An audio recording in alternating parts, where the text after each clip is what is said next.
சினிமால வர்றதெல்லாம் சும்மா. நிஜத்திலேயே இந்த உலகத்தையே அதிர வைக்கிற ஒரு திருடர்கள் கும்பல் இருக்கு. அவங்க தான் பிங்க் பேந்தர்ஸ் நெட்வொர்க்.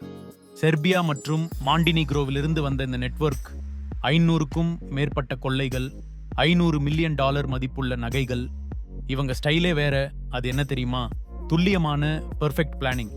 அடுத்தது தான் ஸ்பெஷல் மாறுவேடங்கள். காமெடி லெவல் ட்ரிக்ஸை பயன்படுத்துவாங்க. ஆனா வேலையை முடிச்சு எஸ்கேப் ஆகிறதுக்கு இவங்க எடுத்துக்கிற நேரம் அதிகபட்சம் 90 நொடிகள். 2007 துபாய் மால் கொள்ளை. யோசிச்சு பாருங்க. 2 கார்களை எடுத்துட்டு வந்து மால் கதவை உடைச்சிட்டு உள்ளேயே போய் 4 மில்லியன் டாலர் நகைகளை திருடிட்டு 90 செகண்ட்ல எஸ்கேப். என்ன ஒரு துணிச்சல்! இன்னொன்னு 2004 டோக்கியோ சம்பவம். பணக்கார வாடிக்கையாளர்கள் போல மேக்கப் போட்டு உள்ளே போனாங்க.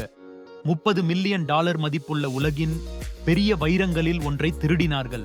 நிஜமான ஓஷன்ஸ் 11 இவங்க தான். ஏன் இவங்களுக்கு பிங்க் பேந்தர்ஸ்னு பேர் வந்துச்சுன்னு தெரியுமா? இந்த அதிரடி திருடர்களை பத்தி நீங்க என்ன நினைக்கிறீங்க?